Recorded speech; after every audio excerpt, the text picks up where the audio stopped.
Bien,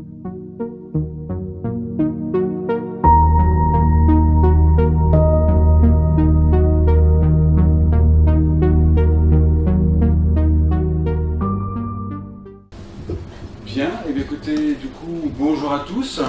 Merci d'être venus à ce deuxième volet, mais le premier volet a lieu jour pour jour il y a un an. Donc je ne sais pas si vous étiez là il y a un an, mais en tous les cas, nous sommes bien aujourd'hui au deuxième volet. Si certains étaient là il y a un an, c'est vrai. Nous sommes. Il y a des filles qui commencent. Heureusement, entre-temps, vous avez bougé quand même, vous avez passé là pendant un an quand même, vous avez bougé un peu entre-temps. Donc en tous les cas, voilà, c'est donc le deuxième volet de notre série Comics in the City, qui est consacrée donc aux villes des super-héros, le transfert du papier à l'écran, en quoi le cinéma apporte une nouvelle dimension à ces villes des comics. L'an passé, nous avions évoqué l'univers DC, et aujourd'hui, nous sommes là pour parler de l'univers Marvel.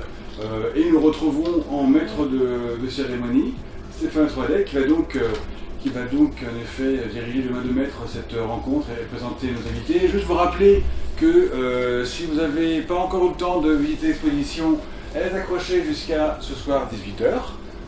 Donc profitez-en encore un petit peu, et je remercie d'ailleurs Panini et France pour nous avoir prêté cette exposition qui a été créée, je crois, pour Angoulême il y a 2 ans, il me semble.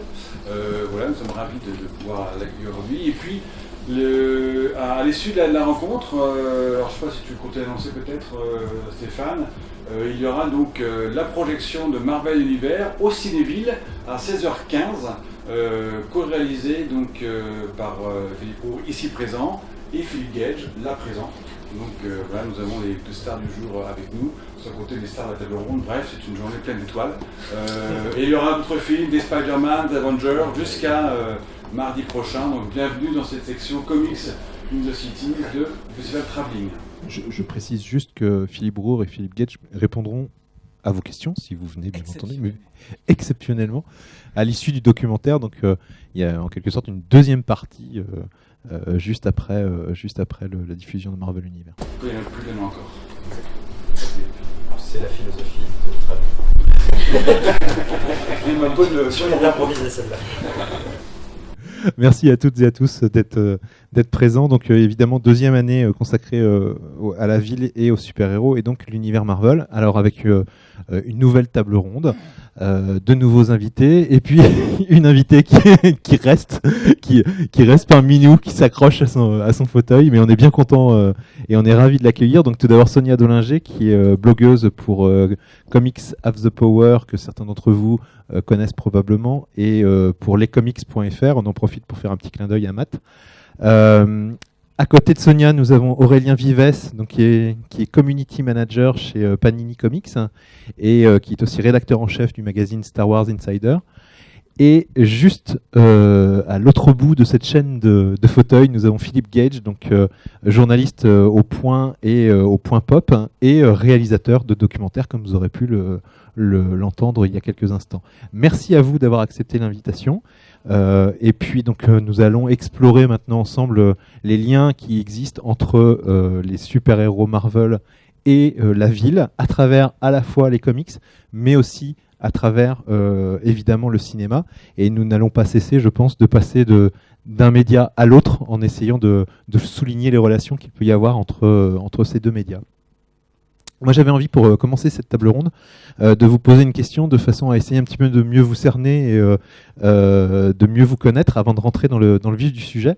Et j'avais envie de demander à chacun d'entre vous quel était, on va dire, votre meilleur souvenir lié à Marvel, c'est-à-dire votre plus gros souvenir lié à Marvel. Sonia, pour commencer. On a droit à plusieurs réponses, j'espère. Alors moi, mon plus vieux et plus grand souvenir, je dirais que c'est la lecture de la saga du Phénix Noir. Donc je bassine la Terre entière depuis mes 7-8 ans. Ça reste, oui, ma meilleure lecture, je pense. Même avec le temps, ça, voilà, je ne trouve rien qui puisse la dépasser, mais je suis pas très objective, hein, donc y compris graphiquement, puisque je suis toujours fan de l'immense John Byrne. Ce qui m'amène à mon deuxième souvenir, qui sera cinématographique cette fois, c'est la première vague des super-héros Marvel au cinéma, avec le premier X-Men. Alors je sais, maintenant on dit que c'est tout pourri, etc. Mais voir les X-Men au cinéma sur grand écran, ça reste quand même un souvenir merveilleux. Et enfin, je les vois vivre et avec une Jean Grey que je trouverais assez crédible en plus, donc que du bonheur. Et la suite, c'est Spider-Man 1, 2002 au cinéma aussi, où voir Spider-Man comme ça voler de toit en toit sur les toits de New York, ça reste un truc. Enfin, je suis allé plusieurs fois le voir au cinéma, évidemment, et ouais, ça reste des souvenirs vraiment très très forts. Alors, moi, je vais te copier. Je vais dire, je vais dire aussi X-Men, je crois, le premier au cinéma, dans le sens où c'était un moment où j'avais arrêté de lire des comics. J'en avais lu étant jeune ado, on va dire, et j'avais arrêté au moment du lycée en me disant c'est pour les petits, etc. Et du coup, en fait, en voyant X-Men 1 au cinéma, je me suis dit, mais c'est vrai que j'adorais ça. Et c'est en sortant du cinéma, quasiment le jour même, je crois, ou le lendemain, je suis allé dans un kiosque à journaux, j'ai racheté X-Men en comics, et à partir de là, j'ai pu lâcher. Maintenant, je travaille dedans. Donc voilà, voilà. Donc c'est vrai que il y a un côté vraiment, c'est le moment où à la fois justement il y a le lien entre le cinéma et les comics là aussi. Il y a évidemment tellement de souvenirs liés à Marvel. Moi, quasiment, ça pourrait être chaque mois où j'allais acheter mon Strange chez mon libraire. Voilà, c'était à chaque fois un émerveillement, quelle que soit l'histoire que je lisais. S'il faut vraiment pointer un exemple, alors même que pourtant c'était Spider-Man, mon héros préféré à l'époque. Il y a vraiment l'arc Days of Future Past des X-Men dans Special Strange. Avec voilà cette espèce de choc incroyable de voir cette dystopie où on voyait tous les super-héros éliminés par les sentinelles, les États-Unis qui avaient basculé dans un gouvernement fasciste et génocidaire. Voilà, oui, une vraie dystopie, quoi. Voilà. Et voilà, et voir des scènes où Wolverine se faisait tuer par une sentinelle, Tornade, Colossus. Enfin, voilà, c'était terrifiant et c'était en même temps un immense souvenir. Personnel de lecture. Et au cinéma, je dirais vraiment, j'ai absolument adoré le Spider-Man 2 de Sam Raimi, et je me rappelle vraiment vraiment un état de jubilation totale au moment de la scène d'action entre le combat entre le Dr Octopus et Spider-Man sur le métro aérien, qui est encore aujourd'hui, pour moi, est une des plus grandes scènes d'action de films de super-héros jamais filmés. Je pense que c'est peut-être même la meilleure, autant d'un point de vue formel que d'un point de vue dramaturgique. Voilà. Après, à titre personnel, il y a aussi ma première interview de Stan Lee. Bon, voilà, ça fait un peu. Bon, bah voilà, non, mais j'aurais pas dû. Mais c'était en 2002 et c'était le moment de la promotion du premier film Spider-Man. Et on avait été deux à aller l'interviewer dans les bureaux de sa petite société de production Pow Entertainment. Et je me rappellerai vraiment toute ma vie de le premier aperçu que j'ai eu de Stan Lee quand on nous avait fait poireauter dans un petit vestibule, et il y avait la porte de son bureau qui était entrouverte, et j'avais tendu la tête comme ça pour voir, et je l'avais vu dans l'entrebâillement de la porte en train d'écrire des trucs sur son bureau, et voilà quoi, Stan Lee quoi. Enfin bon voilà, bref. Que et de toi moments. Stéphane du coup. Ah mince, j'avais pas prévu le... Alors, moi je vais évoquer juste un souvenir par rapport au cinéma, et c'est plus Spider-Man, parce que quand j'avais été voir le Spider-Man de Sam Raimi, je me souviens qu'il y avait eu toute une campagne un petit peu de dénigrement du film, notamment par rapport au costume que beaucoup avaient critiqué, et j'étais très content, alors non pas du costume de Spider-Man, mais la scène où Spider-Man s'élance en plein jour entre les buildings de New York. Je me souviens avoir eu des frissons, quoi. C'est-à-dire que j'étais redevenu un môme, je n'étais plus un jeune adulte, j'étais vraiment un enfant, et j'étais dans le monde de Strange, et rien que pour ça, enfin je veux dire, ça reste un film qui pour moi est vraiment un des meilleurs films de super-héros. Il a su ce film, je pense que c'est un peu ce qu'ont pu ressentir certaines personnes en 77 ou en 78 quand le Superman de Donner est sorti. Là voilà, j'ai cru qu'un homme pouvait tisser, quoi. Donc c'était possible.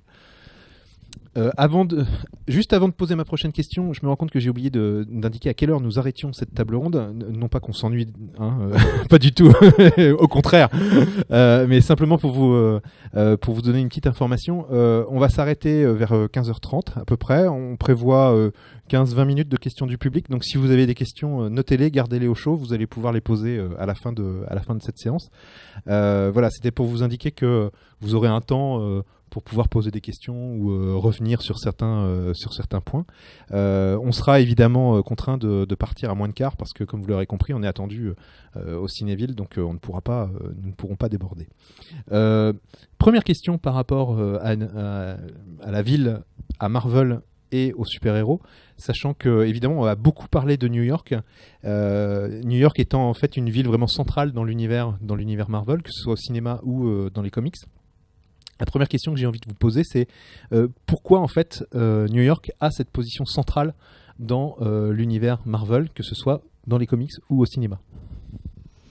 Oui, on peut se la poser, d'autant plus qu'on aurait pu se la poser chez DC aussi, mais ils ont choisi un autre parti qui est d'aller filer dans des villes imaginaires, et pourtant les comics sont tous nés à New York en fait. Donc c'est vraiment le berceau de naissance de cet art, ou de cette industrie comme on veut l'appeler. Et sauf que Marvel a pris le parti inverse de celui de DC, pas au tout début, puisque quand même il faut rappeler que la première ville dans laquelle les 4 Fantastiques apparaissent, c'est Central City. Peut-être que je crois tu as l'image. Donc au départ, on ne savait pas trop. Et puis Marvel a fait un choix inverse de celui de DC, qui est d'ancrer vraiment ces personnages dans un univers réaliste, dans l'univers finalement, voilà, Central City qui est là. Et donc après, on fait déménager 4 Fantastiques en plein cœur de New York, au Baxter Building. Et voilà. Donc pourquoi ? Parce que finalement, tous ces dessinateurs étaient issus de New York aussi. C'est là où ils vivaient tous. Finalement, ils ont représenté la ville dans laquelle ils étaient tous les jours, dans laquelle ils étaient assez représentatifs aussi. Peut-être qu'on en parlera. Tous ces dessinateurs qui, comme Kirby, vivaient dans le Lower East Side, qui a presque parlé de la rue dans laquelle il a grandi, qui est la même presque que celle de Ben Grimm, Delancey Street, devenue Yancey Street dans le comics. Donc voilà, je pense que c'est un choix naturel, puisqu'en fait, ils ont représenté l'environnement dans lequel ils sont tous les jours. En fait. Mais d'ailleurs, par contre, il y a déjà un truc intéressant, je trouve, c'est que tu parles du Baxter Building, et en fait, assez directement, il refaçonne d'un certain côté la ville connue pour lui adjoindre des bâtiments, par contre, imaginaires qui vont s'intégrer au décor connu, justement.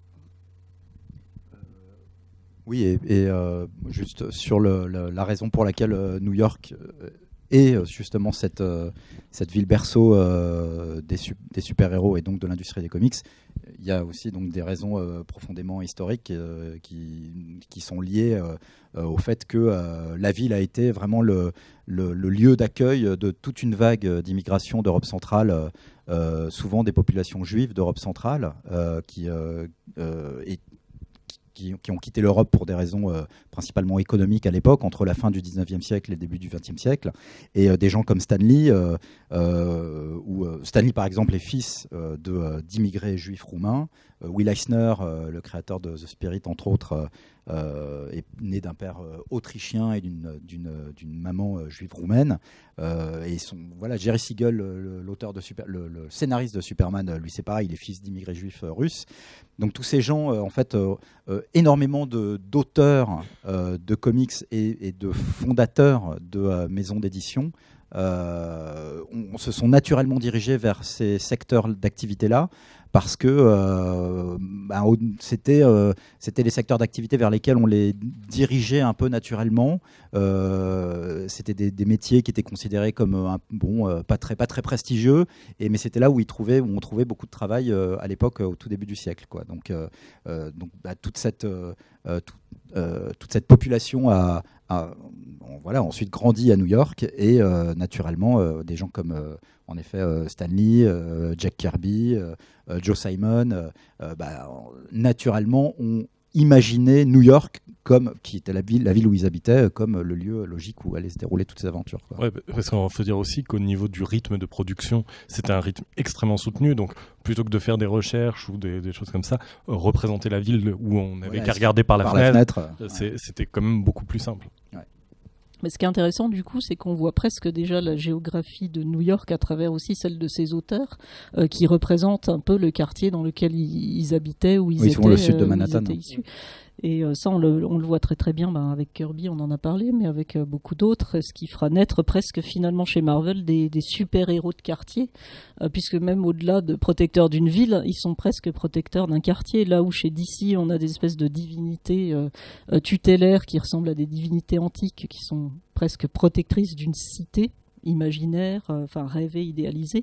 Voilà, très bon exemple avec Daredevil qui marque de son sceau Hell's Kitchen. Là, on a vraiment le saint patron, saint protecteur, le super-héros de quartier, en fait. À tel point que ça devient presque, je vais pas dire ridicule, mais non, mais de voir l'ampleur de la chose. Je me rappelle spontanément du moment où justement Daredevil ne peut plus protéger Hell's Kitchen, et où c'est assez récent, c'est dans les années 2000, et où il demande à Black Panther de le remplacer en tant que protecteur d'Hell's Kitchen. Et c'est presque, mais il y a plein d'héros à New York. T'as vraiment besoin d'avoir un remplaçant pour ton quartier le temps où t'es pas là. Et c'est vrai, mais il y a vraiment ce truc de les quartiers ont besoin de leur figure tutélaire comme ça qui va les protéger.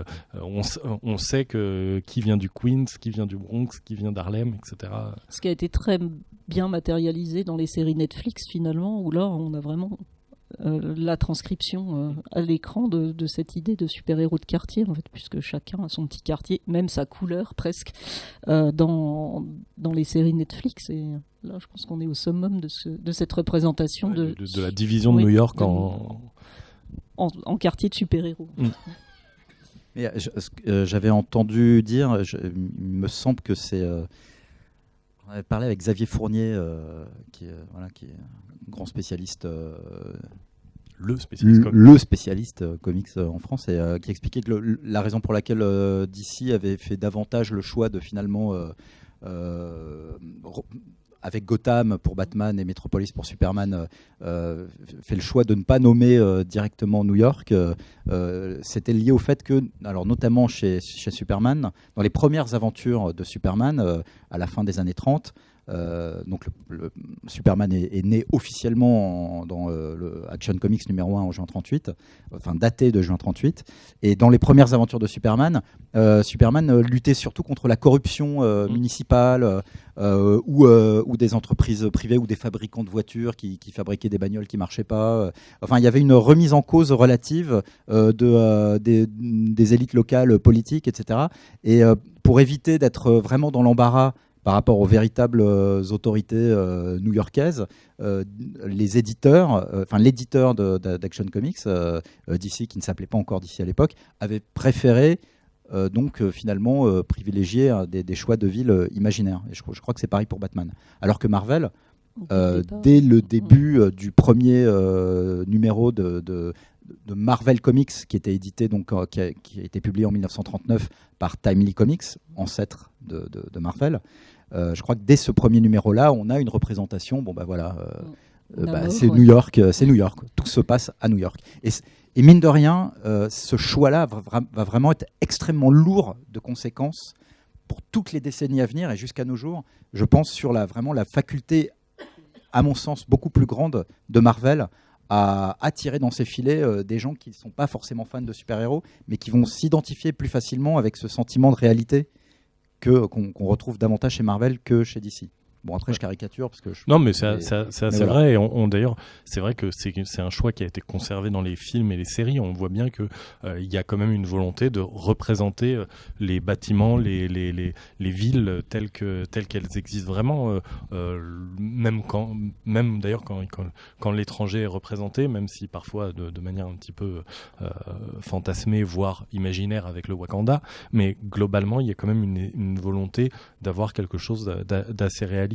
Je pense entre autres au Captain America Civil War ou Winter Soldier, où on a un côté presque James Bondien avec ce côté les grands noms de villes qui sont en majuscules, et où on est à chaque fois plongé dans des villes différentes, et où il y a quand même à chaque fois cette volonté d'être ancré dans le réel. D'ailleurs, je rebondis sur ta remarque sur Captain America. Souvenez-vous, Captain America, au début des années 40, cette fameuse couverture avec un coup de poing sur Hitler, mine de rien, c'est quand même l'incursion de la réalité dans la fiction. jusqu'à présent les comics étaient relativement frileux à intégrer des éléments du monde réel dans les comics. Et ce qui s'est passé, c'est que du coup, par la suite, dans la bande dessinée et dans la série Captain America devient une sorte de super-héros qui lutte dans un premier temps contre les saboteurs nazis. Mais lutter contre des saboteurs nazis qui s'attaquent à des villes irréelles ou qui n'existent pas, ça manque quand même un petit peu de cachet. Donc Marvel se retrouve assez rapidement obligé de mettre des vraies villes pour en quelque sorte renforcer le réalisme des séries. Et évidemment quelques mois plus tard avec l'attaque de Pearl Harbor, on connaît la suite, mais déjà là l'éditeur se retrouve en quelque sorte à intégrer le monde réel, et donc ça passe par la création l'intégration de vraies villes. Et il y a eu un effet boomerang d'ailleurs avec cette histoire de Captain America, parce qu'il y a une anecdote qui est assez connue des lecteurs de comics, qui est que Joe Simon et Jack Kirby, les créateurs de Captain America, ont causé une sorte de polémique avec cette fameuse couverture d'Hitler qui se fait mettre un gros pain dans la face par Captain America. Ils ont déclenché vraiment la colère de certains petits groupes néo-nazis. America First. Voilà, exactement. Et ils ont reçu. Donc, le premier Captain America a été publié fin 41, avant même, en effet, l'entrée en guerre officielle des États-Unis contre les puissances de l'Axe. Et donc, ces deux auteurs ont reçu des lettres de menaces physiques de gens plutôt qui soutenaient plus ou moins quand même le régime nazi, et qui leur disaient mais on va vous retrouver, on va vous casser la gueule, on va vous tuer, etc. Et ça a même eu des manifs devant l'immeuble.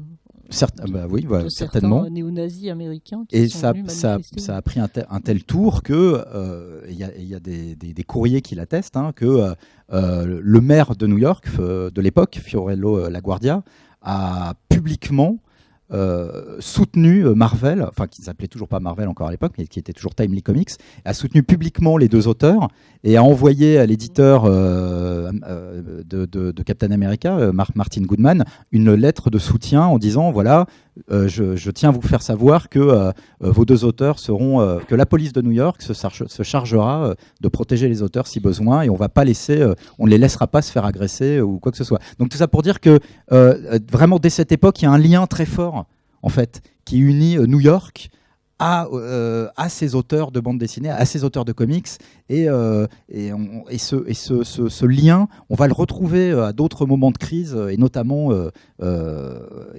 après au moment du 11 septembre et après le 11 septembre.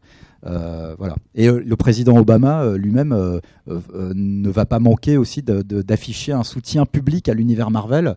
Donc pendant des interviews pendant sa campagne présidentielle, juste avant son élection, il va pas manquer de dire à une ou deux reprises qu'il est très fan de Spider-Man. Marvel va lui renvoyer la politesse en consacrant une couverture de The Amazing Spider-Man à Obama lui-même. Je sais plus si c'était avant ou après son élection. Juste après. Juste après, voilà. Donc il y a vraiment un lien très fort entre la ville, New York, et aussi les élus new-yorkais avec Marvel et les héros Marvel et les auteurs. Voilà, merci. Bonne journée. On peut peut-être d'ailleurs, vu qu'on l'a évoqué, on a parlé du 9-11, on peut peut-être évoquer tout de suite le sujet. Le lendemain de la catastrophe, Marvel demande à ses auteurs de travailler sur le sujet. Et il y a notamment un numéro qui est Amazing Spider-Man 36, dont je vais vous passer quelques extraits derrière, qui vont en quelque sorte retranscrire en bande dessinée le sentiment des New-Yorkais et de tous les Américains d'ailleurs à cette époque. Et justement, comment Marvel gère cette situation, et qu'est-ce qui est intégré en fait, qu'est-ce qu'ils mettent dans les comics, voir comment les auteurs ont ressenti cette catastrophe.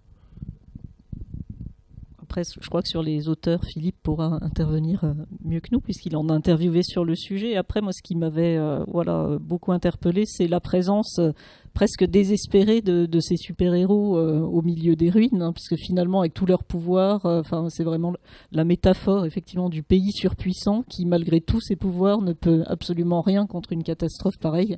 C'est une sidération totale. Voilà, c'est manifeste.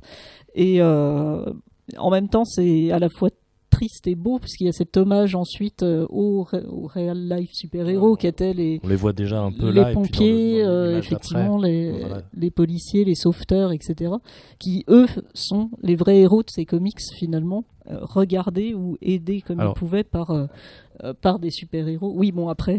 Alors, voilà. J'entends, c'est ridicule, mais c'est vrai que cette page, c'est peut-être celle qui fait le plus réagir du numéro, dans le sens où, en plus, elle montre bien à quel point ce n'est pas un numéro de la série, c'est-à-dire on retrouve les mêmes auteurs, on retrouve Straczynski et Romita Junior à la création de ce numéro, c'est ceux qui étaient sur le numéro d'avant, c'est ceux qui seront sur le numéro d'après, mais on voit bien que c'est une espèce de parenthèse qui n'a rien à voir avec les comics presque, dans le sens où même là la présence de Magneto et de Fatalis avec Fatalis au bord des larmes, etc.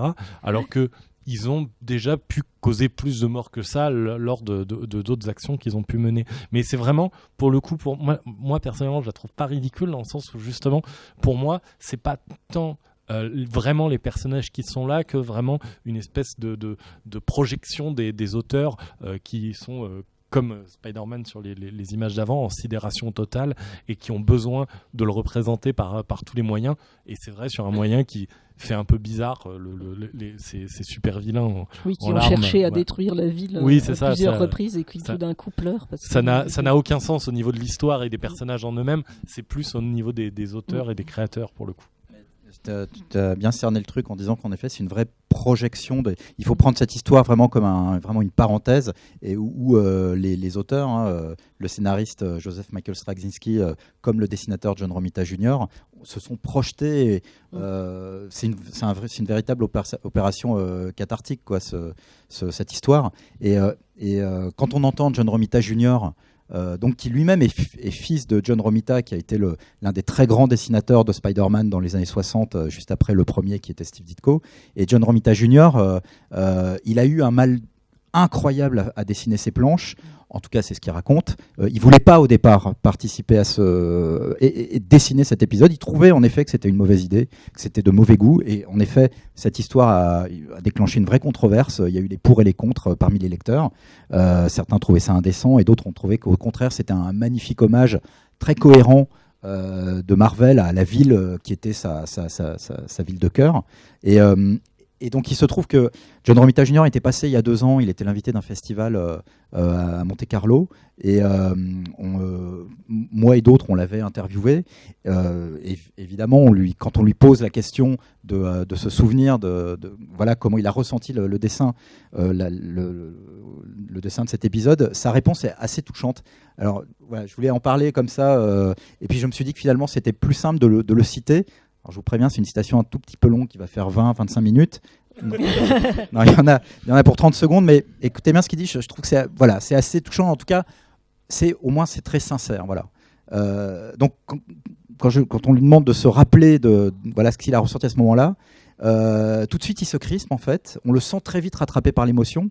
Et donc ça, c'est les propos que je veux dire datent de 2016. Donc on est déjà 15 ans après les événements, et on sent que la cicatrice est toujours béante. Et donc il répond je ne peux plus lire cet exemplaire, je ne peux plus lire ce numéro, et je ne reconsulterai plus jamais les dessins originaux. Ça me fait trop mal. Il n'y a pas de mots pour décrire le sentiment des New-Yorkais à ce moment-là, cette sensation de désespoir et d'impuissance. Les Parisiens le comprennent peut-être mieux depuis les attaques du 13 novembre. Joseph Michael Straczynski a su traduire comment Spider-Man incarnait ce sentiment, lui qui est censé être le super-héros en première ligne pour défendre New York, et qui cette fois a échoué. Cette image de Spider-Man, et là, je vous garantis, je l'ai vu, Romita s'est interrompu, il a commencé à pleurer. Il s'est repris, évidemment, et il enchaîne en disant, sur la première page, cette image de Spider-Man, les mains portées à sa tête, c'était moi ce jour-là, à genoux, en criant « Mon Dieu ». Donc là, il s'est à nouveau interrompu, deuxième montée de larmes. On était tous tellement terrifiés à l'idée de connaître quelqu'un parmi les victimes. Un membre de ma famille était dans une des tours et a heureusement survécu. Lorsqu'ensuite on a appris le nombre des morts, tous ces gens qui ont péri, de tous les pays, de toutes les couleurs, de toutes les religions, j'ai parfois l'impression, hélas, que les gens ont un peu trop tendance à oublier avec le temps, mais je ne regrette pas cet épisode. Straczynski a su parfaitement capturer ce que nous avons tous ressenti, Straczynski, donc c'est le scénariste. Et lorsque j'ai dessiné Spider-Man, les mains sur la tête, pleurant comme un bébé, c'était moi. Je comprends totalement la controverse, mais je pense vraiment que les comics peuvent et doivent intégrer dans leurs univers les tragédies du réel. Et le fait que les héros Marvel soient basés à New York a pris encore plus de sens depuis cette tragédie. Voilà, je trouve que c'est une belle réaction et qui fait sens, et qui permet de mieux comprendre ce qui s'est passé dans la tête des gens de Marvel et des auteurs de Marvel qui vivaient en plus à New York et qui ont vu littéralement depuis les fenêtres de leur bureau, parce que les locaux de Marvel étaient situés pas si loin que ça finalement du sud de Manhattan, qui ont vu vraiment la tragédie se dérouler vraiment quasiment sous leurs yeux. Et ben, on va enchaîner derrière ça. Oui, pardon, voilà. je plombe un peu l'ambiance. Mais c'est vrai que du coup, on comprend aussi beaucoup mieux le film de Sam Raimi avec cette lecture-là, cette lecture du 11 septembre finalement, qui est lui aussi un film cathartique presque. Ah bah bien sûr. Et qui se lie à grâce à cette grille de lecture-là en fait. Et enfin moi j'ai en souvenir, mais je pense vous aussi, cette fameuse scène de Spider-Man attaqué par le Green Goblin donc sur le pont, avec les New-Yorkais qui aident Spider-Man en balançant des trucs au Green Goblin en disant si tu attaques Spider-Man, tu attaques New York en fait. Et donc il y a cette espèce on est les New-Yorkais, on est tous ensemble et on lutte ensemble contre le mal en fait. Et cette scène a été en effet ajoutée par Sam Raimi après le 11 septembre, parce que l'essentiel du film du premier Spider-Man avait été tourné avant le 11 septembre 2001. Et après la tragédie, Sam Raimi a pris sur lui de retourner un tout petit peu ce bout de scène et d'ajouter cette réplique qui est évidemment un hommage aux New-Yorkais et à la ville dans son ensemble. Et alors certains se rappelleront peut-être d'ailleurs qu'il y avait eu ce clip promo justement avec les Twin Towers pour le film et qui du coup maintenant n'est plus vraiment visible. Mais ouais, il y avait déjà ce lien en fait encore une fois, et c'est le premier film à sortir après le 11 septembre 2001 qui parle de New York en fait, qui utilise la ville comme personnage à part entière. Oui, c'est ça en fait. C'est à côté de Spider-Man, New York est le deuxième personnage principal en fait de ce film, et on le voit dans cette scène que tu souhaites nous passer, je pense, qui est la scène finale où on a vu tout au long du film le Flatiron Building qui sert de siège au Daily Bugle, etc. On voit le Chrysler Building, donc tous les grands top postes, les grandes marques de New York y sont, et on finit avec le drapeau américain sur l'Empire State Building. Donc vraiment. Voilà, on est au sommet du symbole américain avec ça. Je vous la repasse, la dernière scène. I'm Spider-Man.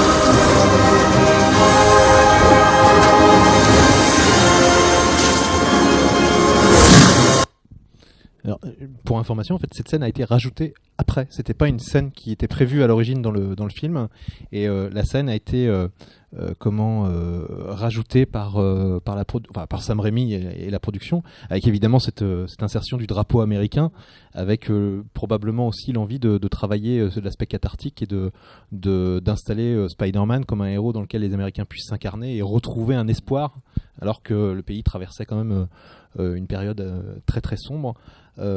Et donc c'est intéressant, il y avait l'histoire du trailer, et même pour information, ils ont été jusqu'à gommer sur les affiches promo les reflets des deux tours sur le masque, et notamment les yeux c'est pas vraiment ses yeux, mais les hublots de Spider-Man, ils ont gommé, et il me semble même que dans le film, il y a un moment donné où ils ont oublié on les aperçoit en fait dans le film quand même malgré tout, pour la petite anecdote. Il y a un autre film, on va continuer. La ville aussi est extrêmement utilisée, notamment dans Avengers.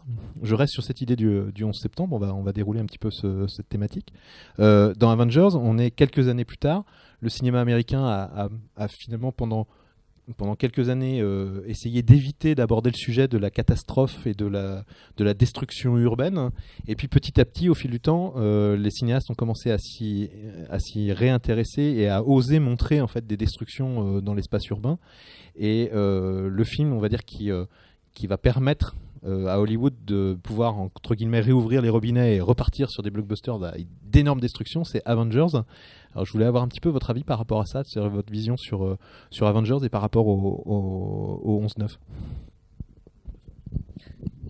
Bah oui, effectivement, bon, là on est un peu quelques années plus tard, donc quand même dans la continuité, puisqu'on voit en fait cette scène où les héros se rassemblent tous ensemble. C'est une équipe qui fait face à un envahisseur étranger, venu du ciel, mais qui pourrait venir d'ailleurs, et qui fait cette équipe d'Avengers n'est pas seule, puisqu'elle fait là encore équipe avec les forces de police, les pompiers, etc. Donc on a quand même aussi cette notion de on est ensemble et on fait face à l'adversité, qu'on ait des pouvoirs ou pas, qui qu'on soit. On est des New-Yorkais avant tout et on peut lutter ensemble contre des Chitauri, si tant est que ce soit possible.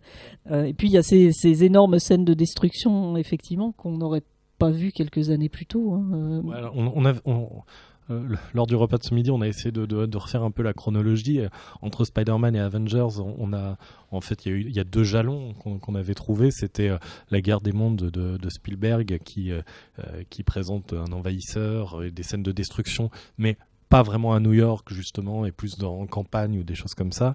Et après Cloverfield qui montre la destruction de New York, mais au niveau humain, au niveau d'une shaky cam portée à bout de bras. Avengers, c'est le premier blockbuster où on voit des scènes de destruction massive de quartiers entiers, de buildings qui s'effondrent, etc. C'est celui qui renoue avec ce côté-là. C'est un peu comme si il y avait les 2 trucs de la parenthèse. C'était d'un côté le Spider-Man de Raimi et de l'autre côté le Avengers de Whedon. Je pense tout d'un coup à Transformers aussi, mais je percute. Mais on est tellement. Ouais, mais on n'a pas envie d'y penser à Transformers. C'est cela. mais j'ai un petit retour. mais oui, ce qui est intéressant avec Avengers aussi, c'est qu'on sent déjà que le temps a un petit peu fait son effet et qu'on peut représenter une destruction de New York sous un angle un peu plus. Humain, presque. Plus quoi, tu dis ? J'allais dire presque humain. Léger. Enfin, en tout cas, il y a pas de gravité, quoi. On est vraiment dans quelque chose d'assez ludique, d'assez joueur. Et il y a un côté, en fait, on a vraiment retroussé nos manches, on se bat ensemble et on montre que ça y est, on a commencé vraiment à panser nos plaies. Le 11 septembre, c'était il y a plus de 10 ans et voilà. Là-dessus, sur cet aspect cathartique et de guérison, en fait, il y a cette idée qu'en plus, on a des personnages d'origine assez diverses. Iron Man, qui est un peu le milliardaire bourgeois aristocrate. On a Steve Rogers, qui est le gars de la rue. On a un dieu, enfin un demi-dieu, Thor. On a un monstre avec Hulk. Et toutes ces personnes collaborent en fait ensemble pour, entre guillemets, sauver New York. Donc il y a cette idée aussi de vouloir représenter une cohésion et une esprit de communauté en fait au sein d'un même espace. J'allais dire, en plus, c'est vrai, on parle de la diversité raciale, religieuse, etc. Mais c'est vrai qu'il y a aussi une diversité sociale. On le voit même dès les origines des premières séries Marvel. Le personnage de Peter Parker, c'est un prolétaire, clairement. Et il y a ce côté, quand il va voir les Storm au Baxter Building pour essayer de se faire engager dans les 4 Fantastiques, il le regarde de type mais qui t'es, toi, qui vient de la rue. Il y a un côté comme ça aussi, quoi. Ce qui est marrant de voir aussi, c'est que depuis Avengers, il y a des tours opérateurs qui ont new-yorkais. Nous, on en avait fait un, Philippe, rappelle-toi, pendant notre tournage de Marvel Renaissance. Finalement, on n'avait pas utilisé les prises parce que c'était un peu plan-plan. Mais il y a des tours opérateurs qui proposent des circuits super-héros et qui s'attardent énormément pendant ce circuit, ou qu'on fait à pied d'ailleurs. Qui s'attarde énormément sur la scène justement d'Avengers, du climax d'Avengers vers la fin, et notamment autour de Grande Centrale, de la gare de Grande Centrale, où il y a beaucoup de plans qui ont été tournés avec les dégâts causés par l'attaque des Chitauri. C'est important, cette dimension de Marvel qui a été présente donc depuis toujours dans les comics, et que les films que les films ont vraiment récupéré, cette dimension de des lieux immédiatement identifiables de la ville, quoi. À tel point que moi j'ai même acheté à New York un guide papier, comme un guide vert ou un guide bleu chez nous, qui est consacré au New York des super-héros. Donc on t'indique toutes les adresses où tu peux te rendre. Absolument. Avec, voilà, là c'est la maison de Spider-Man, ici c'est le Daily Bugle, etc. Et moi, c'est un bouquin, mais épais comme ça, quoi. Moi, ça me parle complètement parce que moi, mes premières représentations de New York, je les ai lues dans les pages de Strange et en lisant les aventures de Spider-Man et de Daredevil. Et même les noms, c'est à la fois les lieux, mais les noms qui ont tout de suite revêtu une consonance vraiment mythologique. Donc voilà, que ce soit la Statue de la Liberté, Midtown, Uptown, Battery Park, tous ces noms revenaient régulièrement. Donc le Queens, qui était le quartier où Spider-Man avait grandi, de Peter Parker. Bref, tous ces noms-là, ils ont vraiment acquis une existence. Une familiarité. Une vraie familiarité, voilà. Et tu retrouves ça dans les films et Avengers notamment. Voilà, ah oui, c'est Grand Central Station. Et les tours opérateurs jouent vachement là-dessus, quoi. J'en profite pour caler un petit instant publicité. Demain après-midi, 16h15, au TNB, ce dont tu parlais, ce côté New York touristique où on fait le tour des lieux importants de New York et utilisés dans les comics et au cinéma. Je vous propose de le faire demain, donc au TNB à 16h15. C'était la fin de cette coupure publicitaire.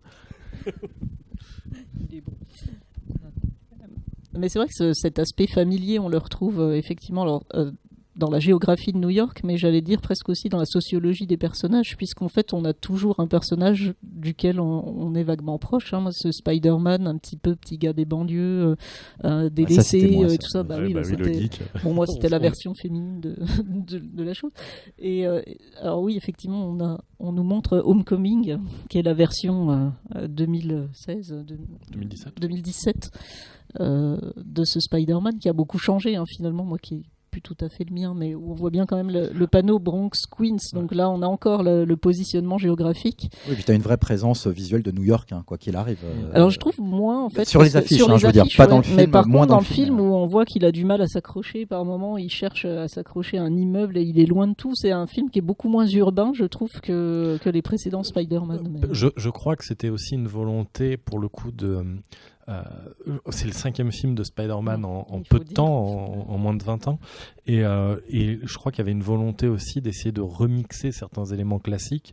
Alors, on le voit déjà avec l'oncle Ben, qui n'est même pas cité directement dans le film, et qui est remplacé par Tony Stark pour avoir quand même cette figure paternelle et le principe de responsabilité qui est réintégré dans le film via ce biais. Et c'est vrai que, pareil, la ville est du coup représentée différemment. Elle est représentée plus dans son côté périurbain, justement, les banlieues de New York, moins Manhattan, et plus les banlieues de New York. Et en soi, c'est aussi intéressant parce que on perd, c'est vrai, par exemple, les buildings les plus reconnaissables de New York, mais on va quand même en voir des buildings reconnaissables à Washington. Et il y a ce côté... alors Washington, c'est pas non plus juste à côté de New York, mais il y a quand même ce côté, on est dans la périphérie de New York pour justement retrouver des choses connues, mais en étant un peu dans un décalage. Même le ferry, on n'est plus vraiment à New York, on est dans la baie. Et oui. Alors, ce qui est marrant, c'est de voir comment, en retour, la ville de New York surfe sur justement ce dépliant touristique permanent que sont les comics Marvel et les films inspirés de l'univers Marvel pour la ville. La ville surfe dessus économiquement, dans la mesure où en 2012 ou 13, je ne sais plus, je crois que c'était 2013, lorsque Netflix, Disney et Marvel ont signé leur partenariat pour la production de séries Netflix, donc Daredevil, Jessica Jones, Luke Cage et les Defenders. Ce contrat a été signé en même temps avec la ville de New York et avec l'État de New York, qui a attiré les équipes de tournage grâce à une politique de crédit d'impôt extrêmement favorable. Et le gouverneur de l'État de New York, Andrew Cuomo, dès sa prise de fonction en 2011, avait dit « Moi, je veux vraiment stimuler à fond l'activité des tournages à New York. Donc il avait mis en place cette politique de crédit d'impôt avantageux. Et donc on voit comment ça a été vachement mis en scène, ce truc. Il y a eu une conférence de presse avec le gouverneur à l'époque, donc c'était fin 2013 ou début 2014. Les huiles de Disney étaient là, de Marvel Studios aussi. Et donc il y avait ce gouverneur de l'État de New York qui expliquait à quel point le lien entre New York et Marvel était extrêmement important, qui remontait avant-guerre, et qu'il était extrêmement important que ces nouvelles séries Netflix soient tournées bel et bien à New York, dans des quartiers précis de New York, et que ça allait rapporter, il avait des chiffres à l'appui, des plusieurs milliers d'opportunités d'emploi, et des retombées chiffrées à plusieurs dizaines de millions de dollars. Donc voilà. Donc il y a il y a un lien, il y a une connexion culturelle très forte, avec également des retombées économiques qui sont toujours bonnes à prendre, quoi.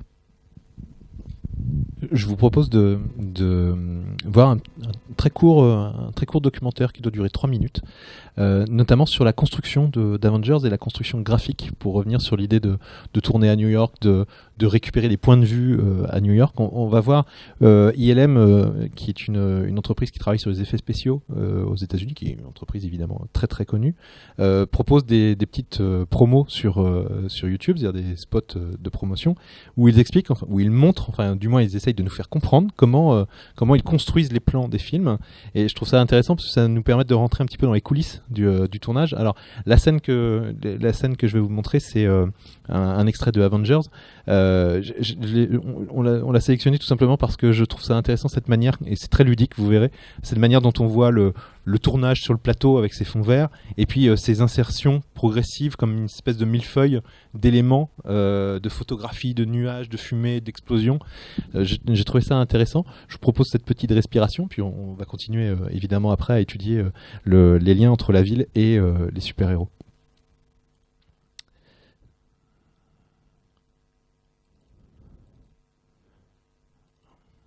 Évidemment, c'est mieux. Film is that it's a movie that takes place in New York, but in the end, except for the aerial plate shoot that we did, we were only able to have the principal actors in New York for a couple of days. So the majority of the time that you see them, down on the viaduct, down on 42nd Ave, is them in New Mexico, on a green screen set. What was very clear from the outset was that we weren't able to shoot the action as we were watching it in the animatics, and that we were going to have to create a CG playground around the Stark Tower, which effectively covered about 20 square blocks. There's quite a few restrictions about shooting in New York, and where you can get road closures and where you can set off pyro, which isn't very much. And you also have a lot of restrictions around where you can take a helicopter and do filming. You can't get below 500 feet above the tops of any buildings. What made this project different for us was just the volume of data that we knew we would have to capture. The team shot 7 miles of streets while 100 feet above in a crane, as well as 35 different rooftops across the city, both day and night, multiple levels. It was an enormous challenge, and the data that we acquired was effectively 2,000 spheres and over 250,000 images. From that photography, we would take the spheres in, we would project it onto the geometry, and that would give us a nice base to start from. We would get some pretty good results very quickly, but it's the details that take, the longest amount of time. We'd have to go in and paint out all the trees and all the cars and all the people that are supposed to be moving, and everything that sticks out from the building would have to be painted out as well. So there are a sequence of shots early in the movie where we're flying with Iron Man through New York at nighttime. And that presented us a bit of a different challenge, because we knew, because we were flying so close to buildings, we would have to see inside those buildings and see offices. So we actually shot photographs of all the rooms at our LDAC facility here and reprojected those onto low-res geometry in a shader model inside the building, so you could actually see offices as you fly past the window. Then down on the ground is where we had the most work in terms of recreating New York. We put back in trees, we put back in awnings, cop cars, cabs, traffic, little construction pipes with steam coming out of them. In all, we had about 190 assets that we were repopulating, New York with, right down to the sandwich boards on the street corners. And I think that was the real key, in terms of creating New York, is you just need so much variety. And what seems kind of simple at a glance actually is quite complicated to recreate all the different pieces of.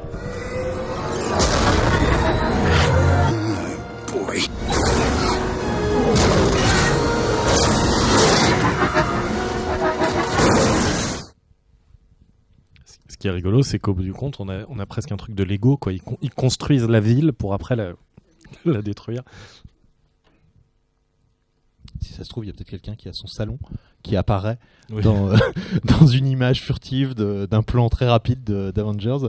C'est vrai que c'est presque frustrant pour les fans qui espèrent que tout est vraiment tourné à New York, etc. Et donc tu t'aperçois que les films de Marvel Studios sont très très très peu tournés. Ceux dont l'action se déroule à New York finalement sont très peu tournés sur place.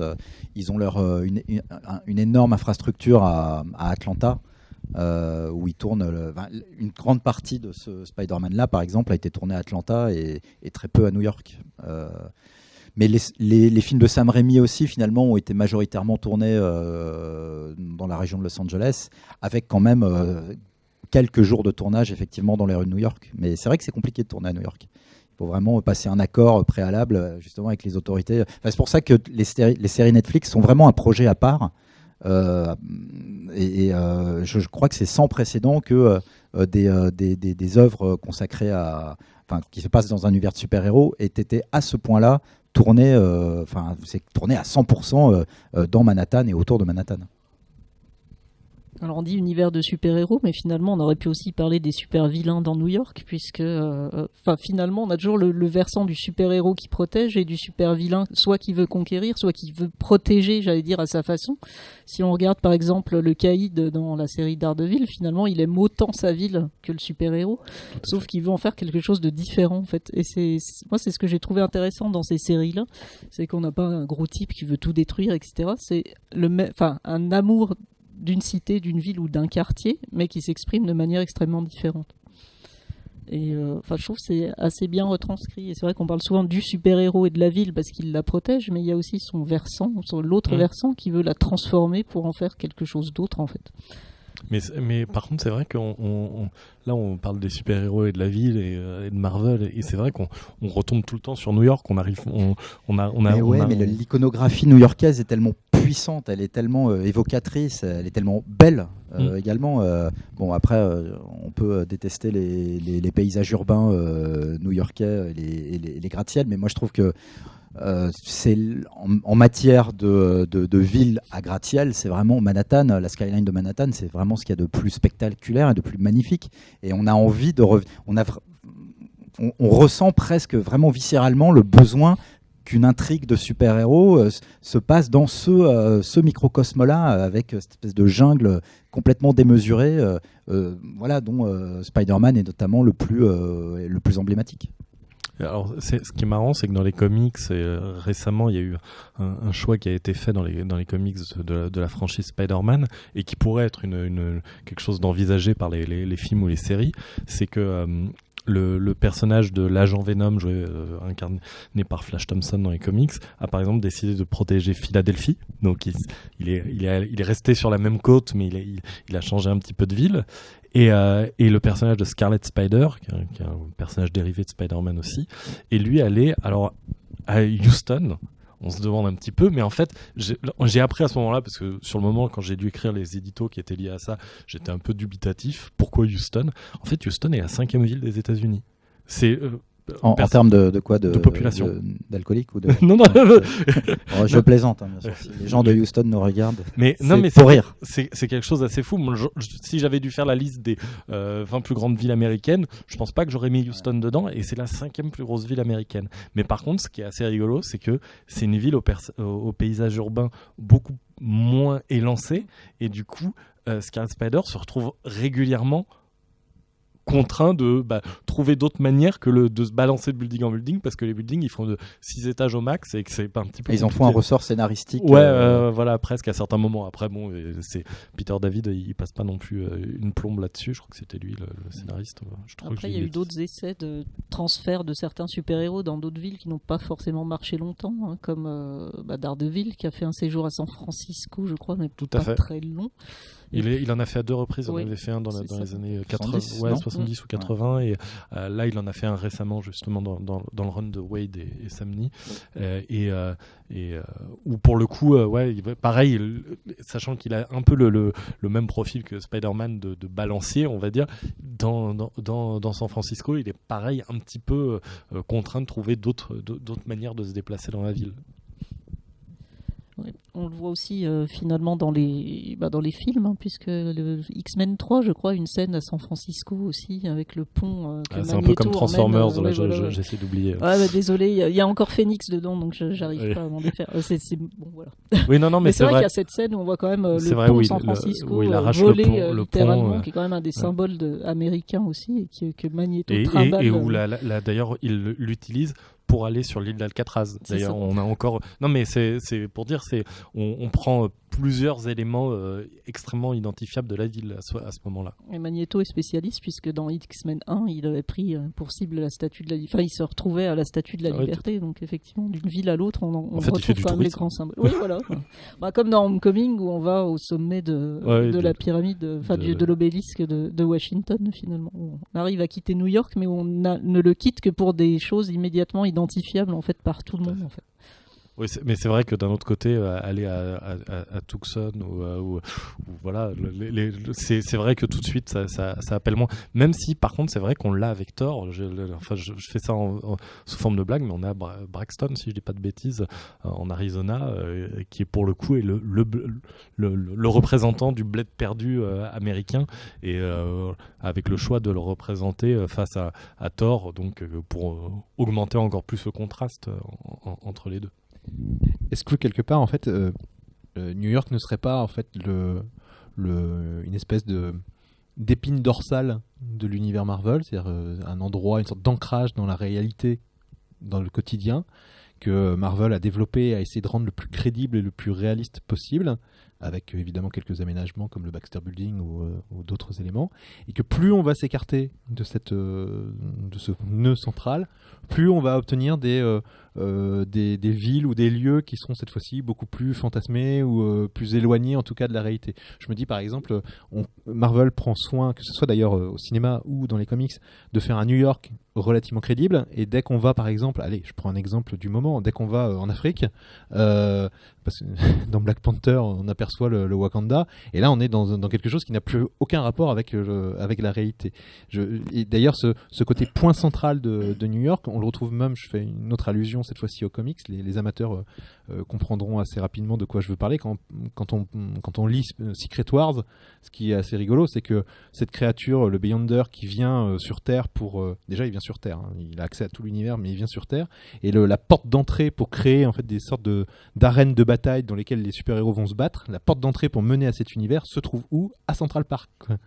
Donc il y a cette espèce d'idée que New York n'est pas seulement le centre de l'univers Marvel, il est le centre de l'univers tout court, presque, qui serait développé. Et qu'est-ce que vous pensez de cette idée d'éloignement de New York et de distorsion du réalisme ? Sans même aller jusqu'en Afrique, moi j'ai le souvenir d'un Strange, ça fait vraiment vieux con, à chaque fois je dis je lisais Strange à l'époque. Et non, mais je me rappelle d'une aventure de Spider-Man qui avait été qui date du milieu fin des années 70, et Jonah Jameson, qui était le patron de Peter Parker au Daily Bugle, à un moment est porté disparu lors d'un déplacement à Paris. Et Robbie Robertson, qui est le bras droit de Jonah Jameson, s'inquiète de cette disparition. Il va voir à Paris ce qui se passe. Il se trouve que Jameson a été kidnappé par des demandeurs de rançon qui sont français. Donc les méchants sont français. Et Peter Parker accompagne Robertson pour aller à la rencontre des rançonneurs et payer la rançon pour libérer Jameson. Et je me rappelle très bien que j'avais été frappé de la différence de restitution entre New York, qui me paraissait à chaque fois dessiné avec luxe détail et extrêmement fidèlement. Bon, j'ai jamais été à New York, j'étais un gosse, mais il y avait vraiment une impression de grand réalisme de New York, et des cases tout d'un coup qui se passaient à Paris où là, je me marrais, quoi. Je trouvais ça pas réaliste du tout. Cette espèce de Paris vieillot qui remontait j'avais l'impression qu'ils s'étaient arrêtés à une imagerie de Paris d'avant-guerre avec des gendarmes, avec une cape noire. C'était hyper bizarre, c'était tout vieux. Même la Tour Eiffel, ça correspondait pas du tout à la Tour Eiffel que moi je connaissais, que je voyais de ma fenêtre. Une espèce de Tour Eiffel bâclée. Et ça m'avait frappé. Je m'étais dit... ah ouais, d'accord, donc les mecs ils connaissent vraiment bien New York, mais dès qu'il s'agit de sortir des frontières américaines, il n'y a plus personne, quoi. Et j'avais été frappé par cette représentation un peu cheapos de Paris. Alors, moi ça me fait penser... ça a dû changer depuis, je pense. Alors, ça a changé, mais surtout ça avait changé un peu de temps après. Quand dans les X-Men, il y avait le procès de Magneto qui devait se passer à Paris, et Claremont et une partie de son équipe, dessinateurs, éditeurs, etc., et tout ça, étaient venus en voyage à Paris à ce moment-là. C'était bien 10 ans après ça. C'était le milieu, fin des années 80. Tout à fait, c'est exactement ça. Et du coup, ils étaient venus quand même vu qu'ils savaient qu'il allait y avoir plusieurs épisodes qui allaient se passer à Paris, ils étaient venus faire des recherches. Un peu comme Pixar envoie souvent leurs artistes sur place dans les pays où va se dérouler l'action du film en question, quoi. Mais d'ailleurs, c'était un peu exceptionnel et lié au fait du succès exceptionnel des X-Men à l'époque aussi. Mais par contre, ça a vraiment changé maintenant dans le sens où, vu que les dessinateurs ne sont plus à New York, les dessinateurs sont disséminés sur toute la planète et on voit leurs planches par internet. Il y a ce truc de soit ils sont du lieu et du coup ils vont s'inspirer de ce qu'ils connaissent, etc. Soit même ils peuvent facilement se renseigner avec Google Maps, tout simplement. Ils peuvent avoir une vision très précise de tel ou tel endroit du monde. Là, je pense que dans All New Wolverine, dessiné par David Lopez, il y a des scènes qui se passent sur les quais à Paris, etc. Et tout ça. Quand on le lit, pour le coup, on n'a plus ce sentiment de distance. On se dit, mais où est-ce qu'ils sont allés chercher ce Paris-là ? Là, au contraire, je lis, je vois la ville dans laquelle je vis. Ils peuvent plus se permettre, je pense, aujourd'hui, à l'ère du web 2.0, plus personne ne peut se permettre de trop tricher, je pense, avec le réel dans la représentation des villes étrangères, quoi. Ouais. Il y avait la représentation des villes et aussi le fait que finalement tu parlais de New York et plus on s'éloignait, plus ça devenait irréaliste et plus on s'éloignait, plus on envoyait les super-héros de seconde zone aussi dans les coins un peu éloignés. New York, c'est le point où on a les grands super-héros. Il y a Spider-Man et puis on envoie un Jean Venom à Philadelphie et puis Scarlet Spider à Houston. Mais il y avait déjà des histoires comme ça et tant pis, je le cite, mais où il y avait l'équipe centrale des Avengers et les West Coast Avengers qui étaient envoyés sur la côte ouest, avec des seconds couteaux. Etc., et là où c'était fou, c'est qu'on avait les Avengers et les Avengers de la côte ouest. C'est-à-dire, les autres, c'était pas les Avengers de la côte est, c'était les Avengers tout court. C'est ça, t'as l'équipe centrale avec les... et l'autre avec Hawkeye. Et il y a eu les Avengers des Grands Lacs aussi, un truc. Mais là, c'était volontairement comique. Voilà, je vais t'en coller ailleurs. Mais oui, comme quoi la ville légitime du super-héros, ça reste quand même New York. En fait. Enfin, du super-héros majeur. Après, tu peux en envoyer un ou deux se balader ailleurs, mais pas trop qu'il soit crédible en gros. C'est le berceau, voilà. C'est le berceau initial, c'est la ville en effet légitime. Juste une petite réaction pour alors je crois que toi Sonia tu n'as pas encore vu le film. Voilà, Black Panther. Non, on va éviter de spoiler parce que tout le monde, le film est encore en salle, donc on va éviter non plus de dire qu'il meurt. Qui a vu Black Panther ici Tout le monde a vu Black Panther ? Non, voilà, donc non. On va éviter de spoiler. Lui et toute sa famille d'ailleurs. Et le double spoil.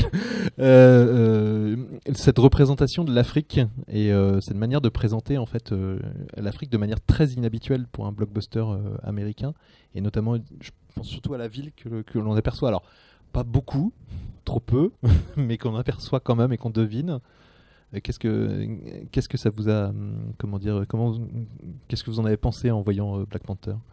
Alors, j'ai trouvé qu'ils ont fait un exercice extrêmement difficile, qui est celui de l'Uchronie quasiment. C'est-à-dire, c'est pas de la science-fiction, c'est pas le futur qu'on imagine, c'est pas un passé fantasmé, c'est l'idée qu'il y ait une civilisation qui se soit développée en Afrique avec l'accès à une technologie de pointe en avance par rapport aux autres. Donc on est sur quelque chose, je trouve, d'assez complexe à représenter, dans le sens où ça doit à la fois réussir à à faire africain, à citer l'Afrique, et divers éléments. D'ailleurs, dans les costumes, si on se renseigne un petit peu, les costumes ou les peintures tribales ou ce genre de choses, c'est pioché dans énormément de cultures africaines différentes. Il y a une volonté de pas avoir pris juste un peuple et de l'adapter vaguement, mais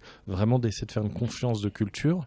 Et à côté de ça, réussir à faire en sorte que ce soit intégré à un développement technologique avancé, mais qui ait lieu depuis un long moment. Donc c'est pour ça, je pense qu'il y a certaines choses dans la représentation de la ville qui sont extrêmement bien pensées, où on voit à la fois ces bâtiments assez très moderne, mais pas que. On voit que dans cette modernité, il va avoir tel ou tel endroit ou tel étage ou telle chose où il va avoir quelque chose qui semble venir d'avant, du passé. Un peu comme quand on se balade à Paris ou à New York ou dans plein d'autres villes, on voit à côté de choses récentes et modernes des choses plus vieilles. Et du coup, je trouve que dans cet exercice d'équilibriste, voilà, c'est assez réussi.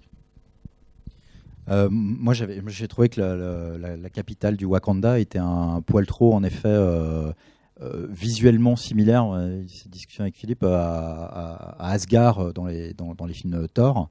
Bon, après, c'est assez fascinant de voir que il y a quand même une reproduction de cette verticalité new-yorkaise. Enfin, l'ultra technologie et l'ultra modernité d'une ville est pensée comme vraiment indissociable de gratte-ciel qui s'élève à des hauteurs vertigineuses, et comme si vraiment l'univers, encore une fois, l'univers du super-héros est totalement indissociable d'une ville qui est pensée verticalement.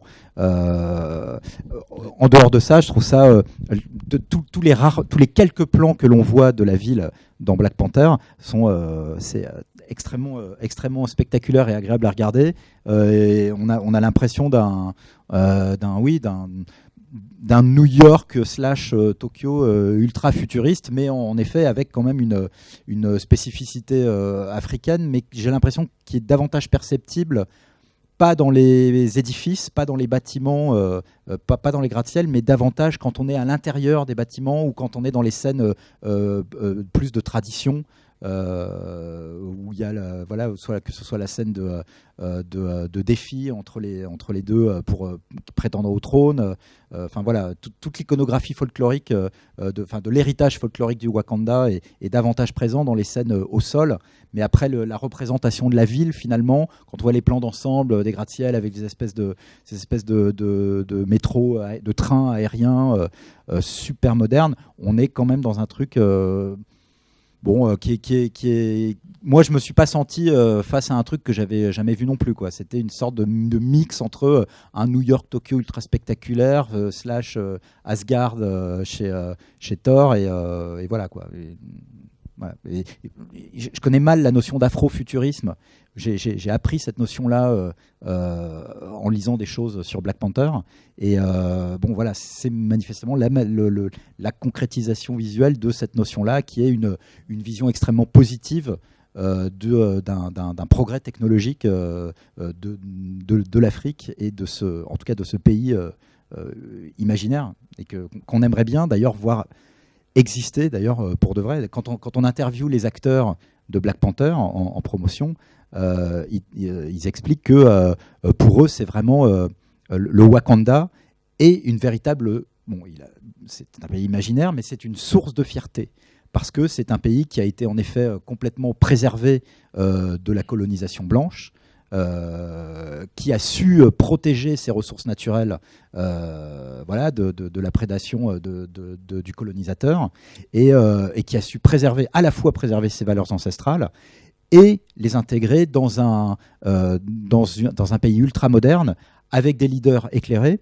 Bon, c'est quand même une royauté, hein, c'est pas une démocratie parlementaire, hein, c'est quand même des rois. Mais cela dit, c'est pas c'est pas une république bananière dont les élites s'approprient les richesses rien que pour eux. On voit bien dans la représentation de la ville que tout le monde profite du progrès technologique.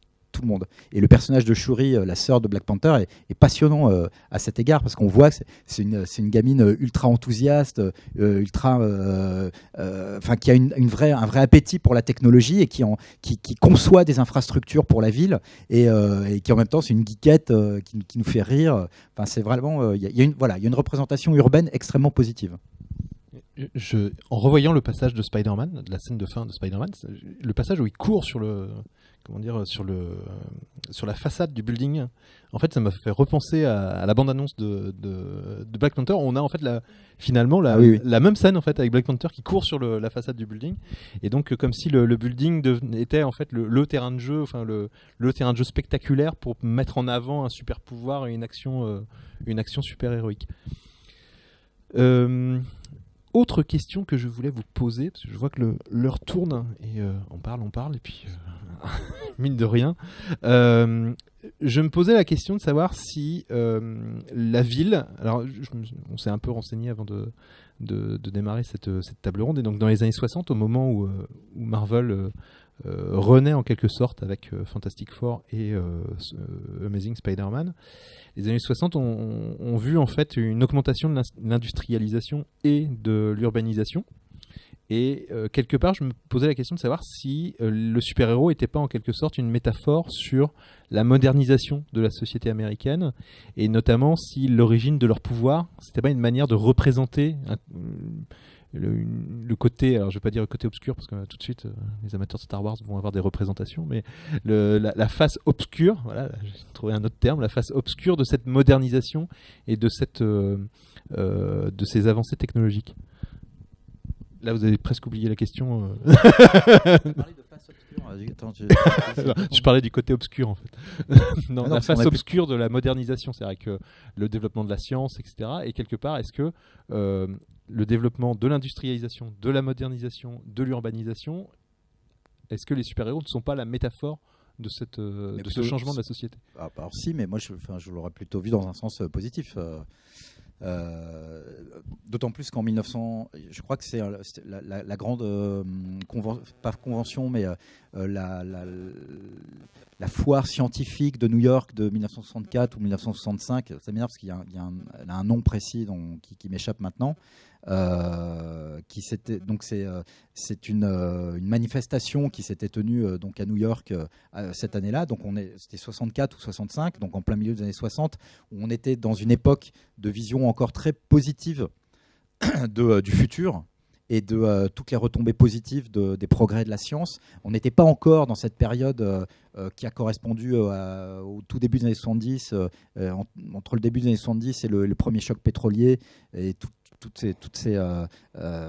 cette détérioration de l'économie et ce climat extrêmement anxiogène qui a donné lieu à des films très, très pessimistes sur l'avenir. On était encore dans ce milieu des années 60 dans une vision très très positive des choses, et je pense que les super-héros de l'âge d'argent, de ce qu'on a appelé l'âge d'argent de Marvel, sous l'égide de Stan Lee et de son équipe de dessinateurs, elle coïncide parfaitement avec cette vision très positive de la science. Et Reed Richards des 4 Fantastiques, par exemple, il incarne complètement sauf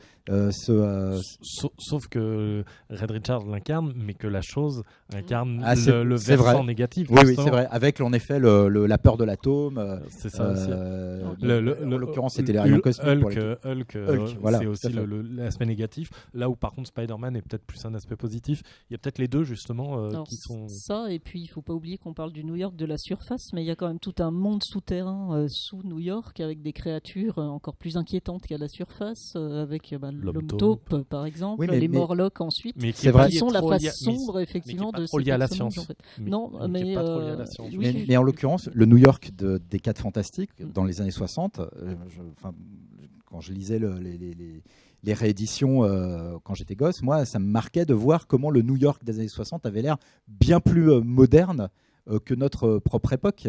Et Jack Kirby dessinait quand on voyait le Fantastic Car, quand on voyait le Baxter Building et toutes les inventions hallucinantes de Reed Richards dans le Baxter Building, ou même quand on voyait certaines inventions technologiques très poussées dans les Avengers.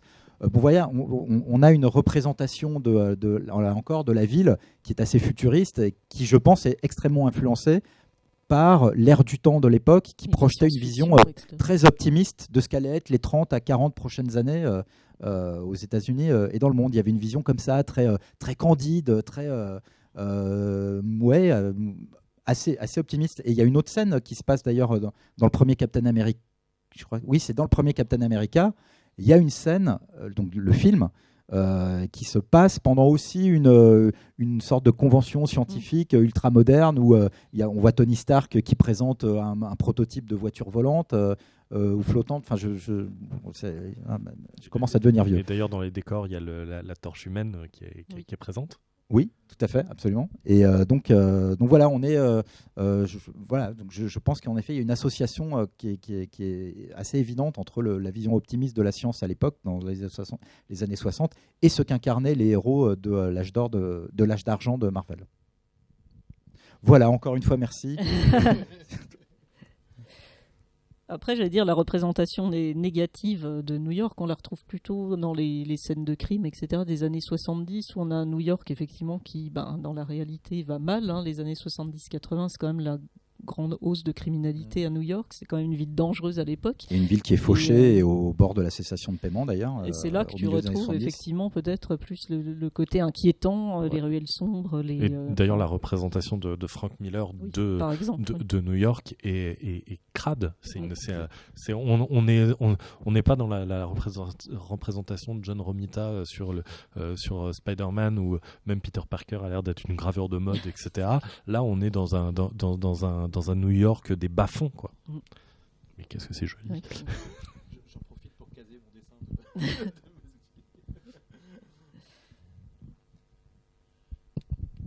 Je vous propose maintenant de passer aux questions du public. On va... Alors oui, donc, nous avons instauré un système comme quoi donc obligatoirement chaque personne dans la salle allait poser une question. Alors monsieur au fond à gauche. Je vais aller récupérer le micro, main libre. Alors, est-ce que l'un d'entre vous souhaite poser une question? Oui, parce que je dis que ça va être l'heure des questions du public, mais il y a plus dur, c'est toujours le premier. Allez, le premier à la tâche la plus compliquée. Pas de souci, la grande gueule ouvrira la voie. On en a parlé un petit peu, et j'aimerais bien, si vous le voulez bien, qu'on y revienne et qu'on le détaille un petit peu plus, mais la notion de catastrophe. New York, c'est une ville qui se fait envahir, qui se fait détruire à de multiples occasions. Donc j'aimerais savoir... Vous, dans vos expériences de lecture, quelle est votre destruction préférée? Alors, celle de super vilain, parce qu'en effet, celle-ci, elle est iconique, elle est emblématique, et elle était essentielle en effet. Mais j'ai envie de dire, voilà, ça malheureusement, elle est réelle. Mais moi, pour en citer une, il y a l'image de l'invasion de New York dans Marvels de Kurt Busiek et Alex Ross, où Gwen Stacy voit arriver les tripodes Atlantes qui envahissent la cité. Et si je me trompe, c'est peut-être même un article de Xavier Fournier dans un vieux comic box qui me fait parler de ça, mais où donc elle est émerveillée de voir ces machines qui envahissent New York. Donc voilà, c'était un truc. Moi, c'est une image qui m'a beaucoup plu. Donc vous, quelle est votre destruction préférée, New York ou invasion de la ville? Je vais faire le lien avec quelque chose que disait Sonia, c'est que les super vilains, parfois, ils essayent de faire le bien. Et je me rappelle de cet épisode, c'est Amazing Spider-Man 600, où le Docteur Octopus utilise des Octobots, ça, c'est ces petits robots, pour contrôler en fait toute la ville et essayer justement, si je me rappelle bien, d'enlever la criminalité, etc. Et où Spider-Man va réussir à vaincre ça en utilisant un procédé qui lui permet de balancer ses ondes cérébrales dans les robots, les comics.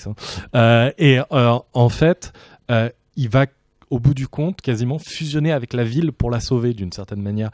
Et du coup, vu que la thématique est autour de la ville, je pense que c'est quand même un des trucs les plus cool, le héros qui fusionne avec la ville d'une certaine manière pour la sauver. C'est quand même l'aboutissement, quoi. Spider-Man qui fusionne avec New York, c'est un petit peu le truc thématique ultime, quoi. Alors dans les comics, je saurais pas vraiment dire. Après, ça m'a frappé par exemple dans les séries Netflix, en fait, cette espèce d'invasion sourde dans tous les quartiers d'une espèce de puissance maléfique qui arrive de partout, qu'on retrouve évidemment dans Daredevil au départ, un peu moins dans Jessica Jones peut-être, mais Luke Cage on la voit un petit peu, et puis Iron Fist, aussi mauvais soit-il. Mais cette espèce de pieuvre qui en fait s'infiltre, c'est-à-dire que j'ai plus qu'une destruction spectaculaire, etc. Moi c'est la prise de pouvoir par par la corruption que je trouve très frappante dans la plupart des comics qu'on a lus et que je retrouve un peu, aussi mal transcrits soit-il, ou bien selon qu'on aime ou pas ces séries, dans ces séries Netflix en fait. Une espèce de pieuvre qui s'insère un peu partout et qui arrive ou pas à prendre le pouvoir malgré les super-héros en fait. Et moi j'ai le souvenir d'un numéro spécial qui avait été édité dans les années 80 par les éditions Lug. J'ai essayé de retrouver le titre exact parce qu'évidemment ma mémoire me fait défaut comme d'habitude. Mais c'est donc c'était un super vilain qui s'appelait le Monolithe Vivant. Une espèce de géant et je me rappelle avoir été... Ouais, c'est ça. Hein. C'était le monolithe vivant. Tout simplement, ouais. Et comment ? Années 80, ouais. Il détruit la tour jumelle. Et voilà, exactement. Et je me souviens avoir été traumatisé par cette vision, sur la couverture. Hein, on le voit. Bon, il est d'une taille quasiment égale au Twin Tower, et on le voit fracasser l'une des deux tours de son poing, avec la tour qui vole en éclats, et c'était une aventure complètement... alors je sais pas, je l'ai pas relu depuis, je pense que ça se trouve je trouverais ça nul aujourd'hui, mais Spider-Man était dedans, enfin les super-héros s'y étaient mis à plusieurs pour le vaincre, et c'était vraiment une vision terrifiante, complètement apocalyptique de destruction des Twin Towers par ce personnage. Et c'est vraiment resté, cette image est vraiment restée. Si je vous dérange, vous me le dites, hein, parce que moi, au bout d'un moment... Ça y est, j'ai eu un flash. Moi, je citerai juste une image qui m'avait beaucoup plu, parce qu'il faut à tout prix dans cette table ronde prononcer le nom de John Byrne. Et, mais je me demande si c'était pas dessiné par John Byrne, non ? Celui-là. Je ne crois pas, je crois que c'est Marc Silvestri. Ouais. Ah, Silvestri, ouais, ok. Silvestri. Il y a vraiment des connaisseurs ici, il faut vraiment faire attention. Marc Silvestri et David Michelini, ouais.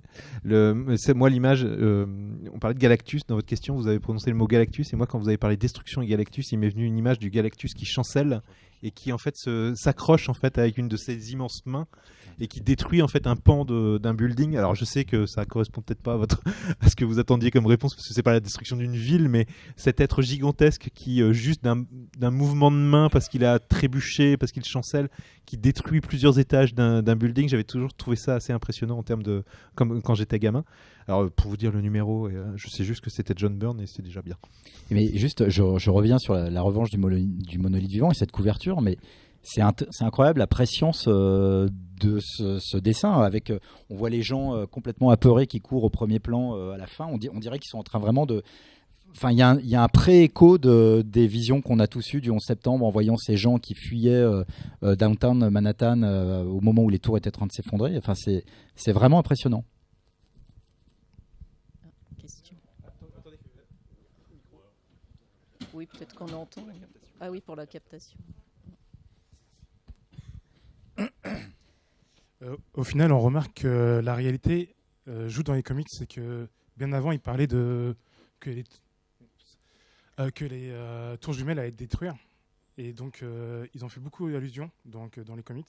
Et donc, le monolithe vivant, quand il détruit la tour jumelle, c'était un peu pour proclamer qu'il pourrait y avoir une destruction plus tard. Et au final, en 2001, il y a eu...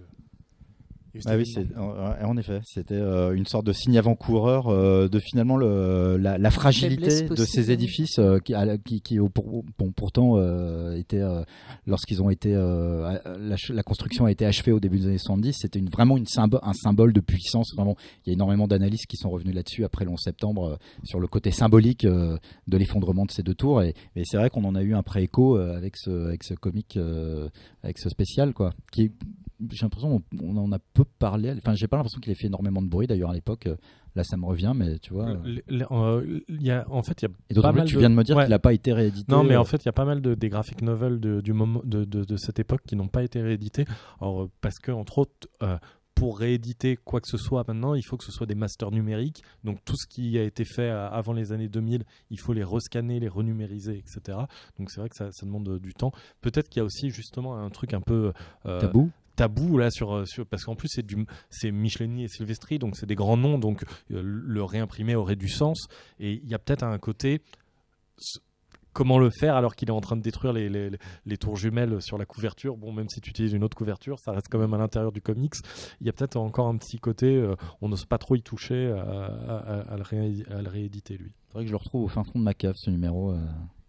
pour voir si je ressens les mêmes frissons. On parlait de Galactus, comme par hasard, lui aussi, il atterrit quelque part, il atterrit à New York, c'est bien là qu'il tombe. Oui, mais au final, on remarque que les symboles sont toujours attaqués, vous l'avez dit tout à l'heure, avec dans Homecoming, là où l'ascenseur va exploser, c'est dans l'obélisque. Pareil pour à San Francisco, c'est forcément comment dire, le pont qui va se faire détruire. En fait, c'est toujours des zones importantes aux États-Unis qui se font attaquer. Enfin, il y a peu. Ouais, il y a souvent. Oui, l'impact émotionnel est évidemment beaucoup plus puissant et efficace à partir du moment où en effet on touche un symbole, marquant, un symbole et un lieu qui est extrêmement apprécié collectivement et qui fait partie du décor. Et qui est connu du monde entier en plus. C'est vrai que plus le symbole est connu à l'international, plus. C'est pour ça que quand, moi je fais un rapport là, quand l'école Xavier se fait attaquer par que ce soit les militaires ou d'autres personnes, souvent il y a ce rapport avec les gens qui attaquent les écoles dans la vraie vie. Ils font beaucoup de relations avec la réalité, avec les drames qui se passent, quoi. Voilà. Ouais. C'est intéressant comme rapprochement, en effet.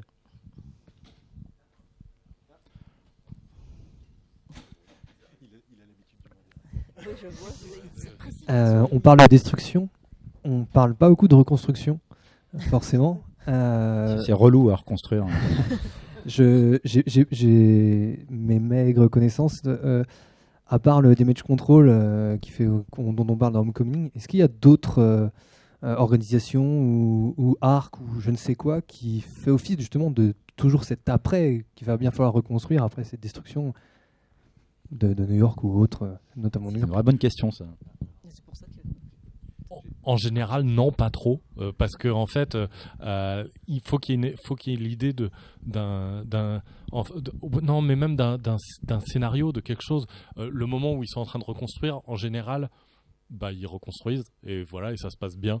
Alors après, il peut avoir l'introduction de soit d'un mania véreux qui a fait ça, qui va se faire de l'argent dessus, ou il va avoir des choses comme ça, ou il va avoir le groupe Damage Control qui existait dans les comics avant Homecoming, mais voilà, qui a été très bien utilisé dans Homecoming d'ailleurs, voilà, par rapport à ça. Mais c'est vrai qu'il faut qu'il y ait une histoire à raconter. En général, il y a plus d'histoires à raconter quand il y a quelque chose qui est détruit et les implications que ça a, etc., que le moment où il y a les entrepreneurs qui viennent pour reconstruire le bâtiment. Là, je vais juste faire une petite incartade sur DC Comics, mais moi j'ai souvenir par exemple d'un épisode où, mais ça correspond à ce que tu dis, hein, mais où Flash, par exemple, grâce à sa super vitesse, peut reconstruire un bâtiment. Parce que, oui, mais du coup, ça met en scène le super-héros. Donc, il y a une raison d'en faire un épisode. Il y a quelque chose à montrer. C'est vrai que certains super-pouvoirs ne sont pas forcément...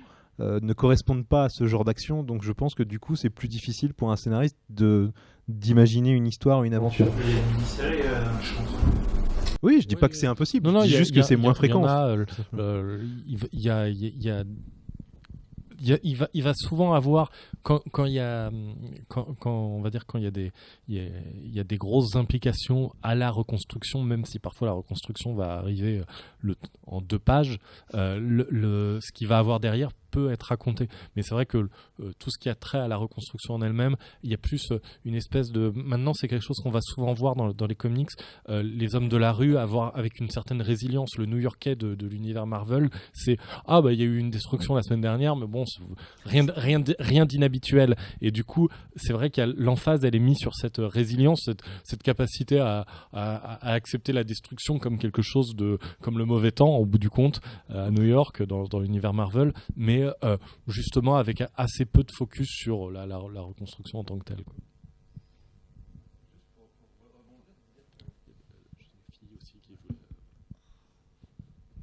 Merci très vite. Et ce que tu disais, Aurélien, c'est que c'est finalement tout le fondement, ce que tu disais sur le super vilain et qui interviendrait dans la reconstruction, c'est le fondement de l'action du Caïd dans le Daredevil de Netflix, où justement on est sur les conséquences de la destruction parce qu'on l'oublie toujours, on voit les séries de Netflix sont liées au film Marvel, et donc le Caïd... On parle de l'événement de New York pour parler de la destruction. C'est ça. Tout à fait. Et donc le Caïd souhaite reconstruire Hell's Kitchen à cause des destructions de Avengers. Et c'est tout le moteur finalement de son action ensuite et de l'interaction avec Matt Murdock. Je trouvais que c'était l'un des éléments les plus intéressants de Spider-Man, j'allais dire de Homecoming, que film que j'aime pas trop par ailleurs, mais j'aimais beaucoup vraiment cette idée de commencer le récit par qu'est-ce qui s'est passé après, très concrètement, la bataille des Avengers. Voilà, l'opération les réparations, le chantier, à qui il a été confié, pourquoi. Enfin, je trouvais que c'était assez bien vu, et il y avait comme ça vraiment un petit degré de réalisme supplémentaire au récit. Alors parfois, on le voit aussi sur, justement, on parlait de l'école de Xavier qui passe son temps à se faire détruire, etc.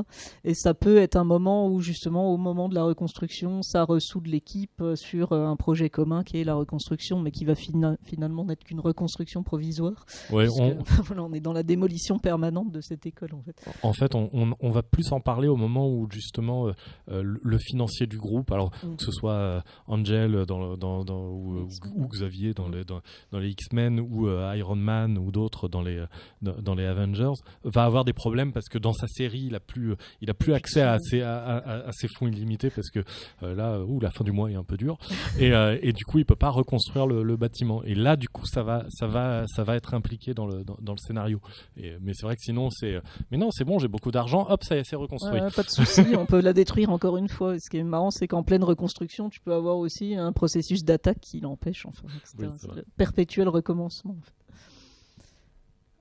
Oui. Juste, qui est-ce qui a le micro? Voilà. Alors ma question va peut-être un peu être hors sujet, mais en tant que personne née après 2000, où est-ce qu'on peut trouver des comics aujourd'hui? Alors, Monsieur Panini. Voilà. Alors, il y a les versions mensuelles. Il y a un certain nombre de revues centrées autour des X-Men, Avengers, Spider-Man qu'on trouve dans les magasins de journaux et les librairies. Et après, par contre, les séries les plus remarquables, on va dire, dans chacun de ces mensuels et d'autres, vont être après au rayon BD des librairies ou de la Fnac ou sur Internet. Donc voilà, ça, on arrive encore à les trouver normalement assez facilement. Voilà.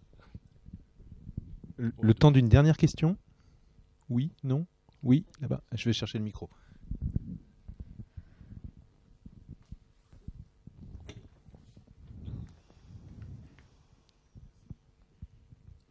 Alors, c'est pas vraiment une question, c'est plus une anecdote.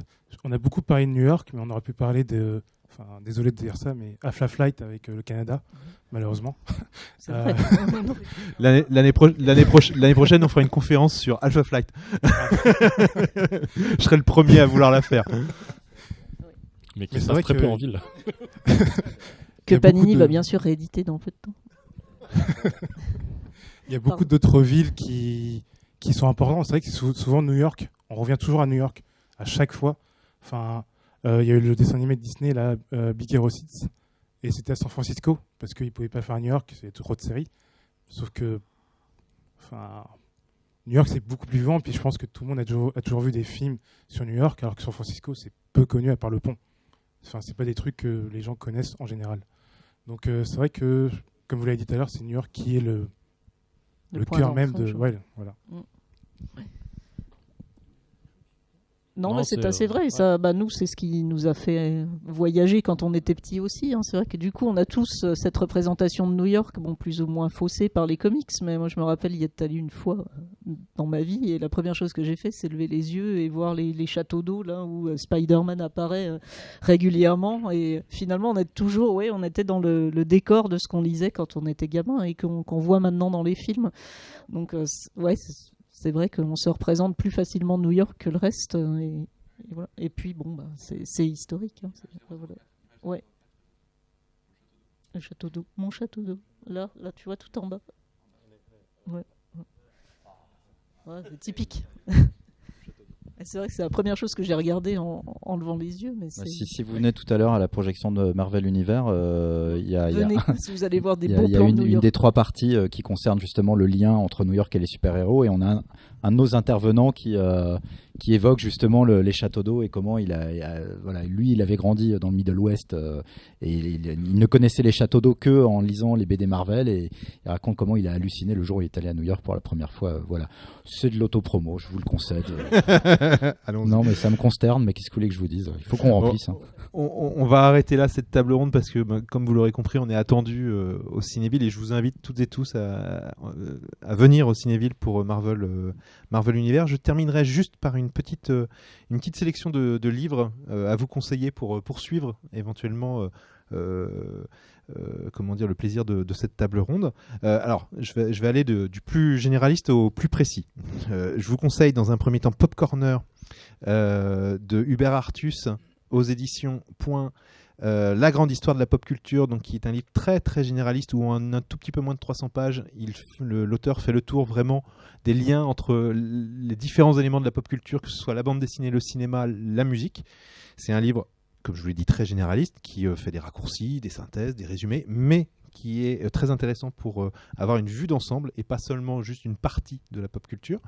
Après, de manière un petit peu plus précise, je vous invite notamment à lire cet excellent livre qui s'appelle Marvel Comics, l'histoire secrète, avec un titre mensonger, puisqu'une fois qu'on l'a lu, c'est plus une histoire secrète, mais de Sean Howe, qui revient sur l'histoire de Marvel et notamment les coulisses de Marvel. Donc ce n'est absolument pas un livre qui raconte les origines des super-héros et les histoires des super-héros, mais qui revient sur les coulisses de la création de ces personnages. Sean Howe qui est dans Marvel. D'accord. Et un livre que Philippe Gage n'arrivera pas à vendre dans Marvel Univers dessus. Un dernier qui est... Il va réussir. Mais il va réussir, il va trouver. Un dernier que je vous conseille qui malheureusement n'est pas édité en français, vous ne pourrez le trouver qu'en anglais, qui s'appelle Comics and the City, qui est un livre, là par contre, pour le coup, spécialisé dans l'étude de l'espace urbain dans la bande dessinée internationale, c'est-à-dire que ce soit la bande dessinée européenne et les comics. Donc si cette thématique très pointue, je le reconnais, vous intéresse, il existe un livre et c'est le livre de référence. Eh bien, il vient le moment où je vais devoir vous dire au revoir, et puis je vous remercie beaucoup pour votre présence. Merci de vous être prêté au jeu de cette table ronde. J'espère que vous avez passé un très bon moment. Et puis je vous donne rendez-vous pour de nouvelles aventures dans le prochain épisode. Et merci aux gens d'être restés. Et puis merci d'être restés. Merci à vous.